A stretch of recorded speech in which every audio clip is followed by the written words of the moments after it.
ओम हनु हनु हनुमते नमः। श्री रामाय नमः।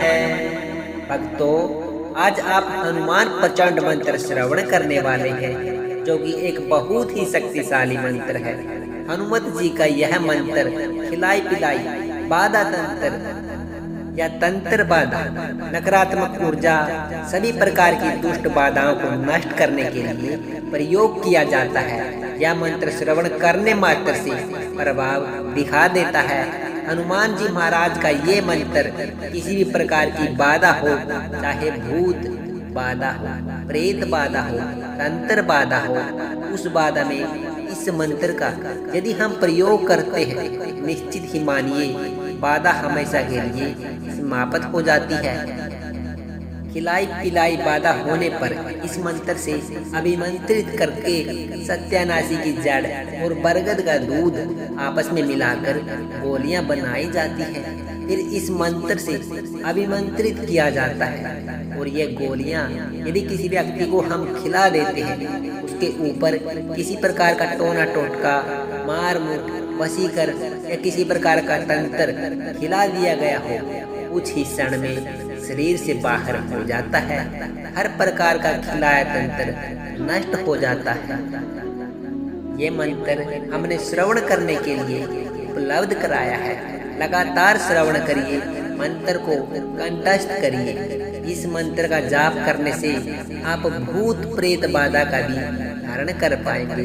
अगर दोस्तों आपके जीवन में कोई शत्रु बाधा है या दुश्मनों ने आपको परेशान किया हुआ है, तो भी इस मंत्र का जाप करने से आपके सभी शत्रुओं का सर्वनाश होना प्रारंभ हो जाएगा। बस आप सच्चे मन से इस मंत्र का श्रवण कीजिए। तो चलिए भक्तों, मंत्र का श्रवण कर लेते हैं।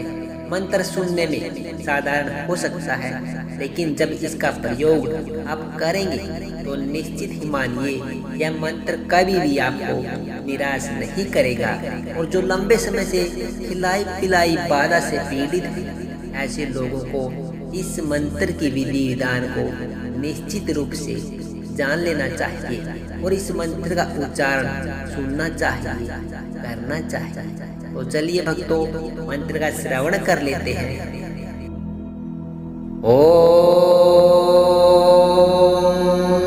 ह्रीं ह्रीं श्रीं नमो भगवते हनुमते मम कार्येषु ज्वलः ज्वल प्रज्वल प्रज्वल ऐसा साध्य साध्य रक्षकं सर्वदुष्टेभ्यो फट फट स्वाहा। ओम श्री राम दूताय नमः। ओम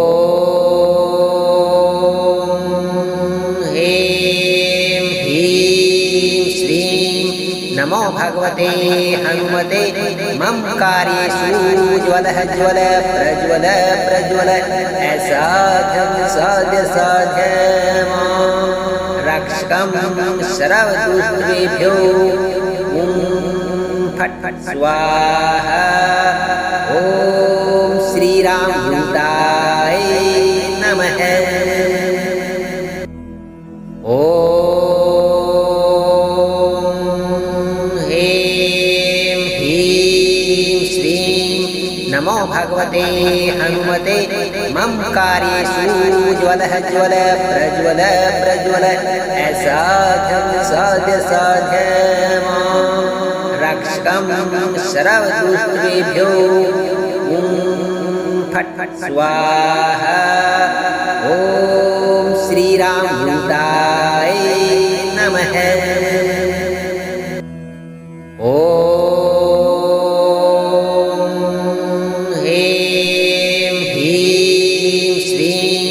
नमो भगवते हनुमते मम कार्येषु ज्वलः ज्वल प्रज्वल प्रज्वल ऐसा साध्य साध्य रक्षकं सर्वदुष्टेभ्यो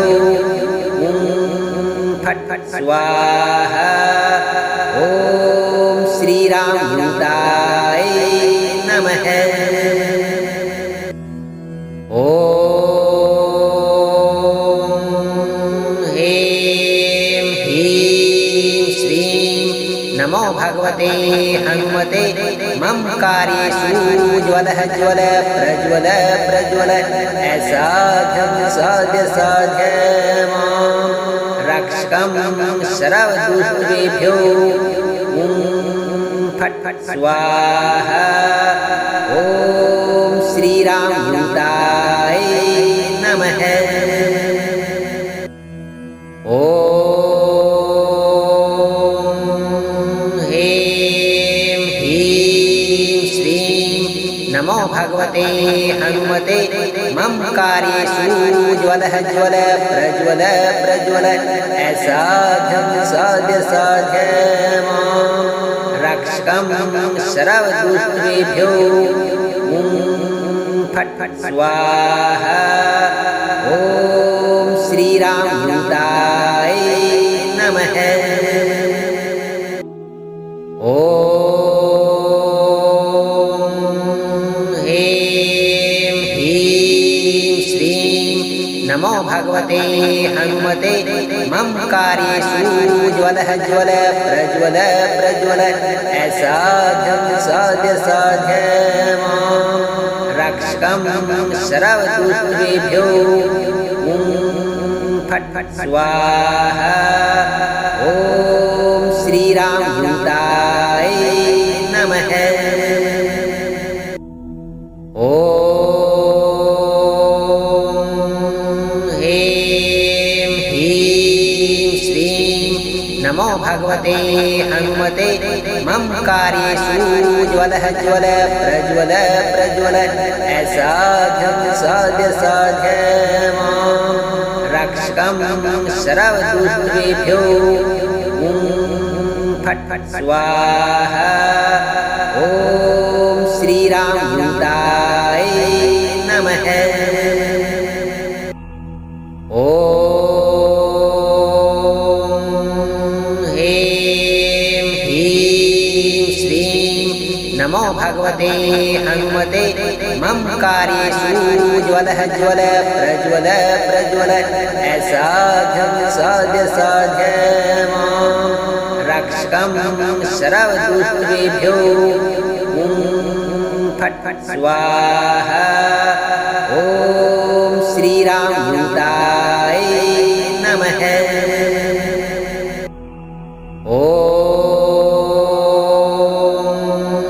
ह्रीं ह्रीं श्रीं नमो भगवते हनुमते मम कार्येषु ज्वलः ज्वल प्रज्वल प्रज्वल असाध्यं साध्य साध्य मां रक्षकं सर्वदुष्टेभ्यो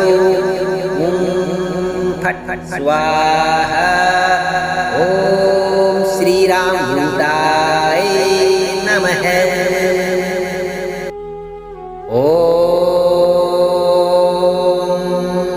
ह्रीं ह्रीं श्रीं नमो भगवते हनुमते मम कार्येषु ज्वलः ज्वल प्रज्वल प्रज्वल असाध्यं साध्य साध्य मां रक्षकं सर्वदुष्टेभ्यो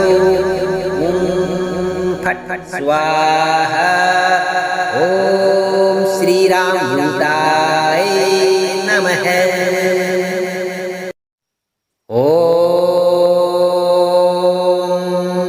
ह्रीं ह्रीं श्रीं नमो भगवते हनुमते मम कार्येषु ज्वलः ज्वल प्रज्वल प्रज्वल असाध्यं साध्य साध्य मां रक्षकं सर्वदुष्टेभ्यो फट् फट् स्वाहा। ॐ श्रीरामदूताय नमः। ॐ ह्रीं ह्रीं श्रीं नमो भगवते हनुमते मम कार्येषु ज्वलः ज्वल प्रज्वल प्रज्वल असाध्यं साध्य साध्य मां रक्षकं सर्वदुष्टेभ्यो फट् फट् स्वाहा। ॐ श्रीरामदूताय नमः।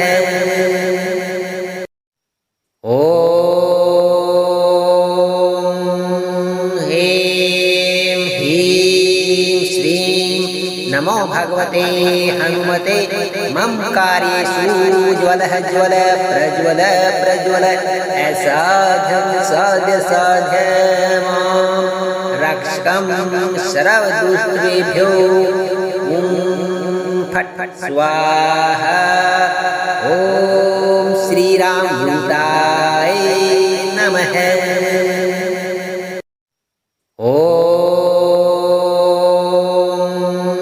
ह्रीं ह्रीं श्रीं नमो भगवते हनुमते मम कार्येषु ज्वलः ज्वल प्रज्वल प्रज्वल ऐसाध्यं साध्य साध्य मां रक्षकं सर्वदुष्कृतेभ्यो। ॐ फट् फट् स्वाहा। ॐ श्रीरामदूताय नमः। ॐ ह्रीं ह्रीं श्रीं नमो भगवते हनुमते मम कार्येषु ज्वलः ज्वल प्रज्वल प्रज्वल ऐसाध्यं साध्य साध्य मां रक्षकं सर्वदुष्कृतेभ्यो। ॐ फट् फट् स्वाहा। ॐ श्रीरामदूताय नमः। ॐ ह्रीं ह्रीं श्रीं नमो भगवते हनुमते मम कार्येषु ज्वलः ज्वल प्रज्वल प्रज्वल ऐसाध्यं साध्य साध्य मां रक्षकं सर्वदुष्कृतेभ्यो। ॐ फट् फट् स्वाहा। ॐ श्रीरामदूताय नमः। ॐ ह्रीं ह्रीं श्रीं नमो भगवते हनुमते मम कार्येषु ज्वलः ज्वल प्रज्वल प्रज्वल ऐसाध्यं साध्य साध्य मां रक्षकं सर्वदुष्कृतेभ्यो। ॐ फट् फट् स्वाहा। ॐ श्रीरामदूताय नमः। ॐ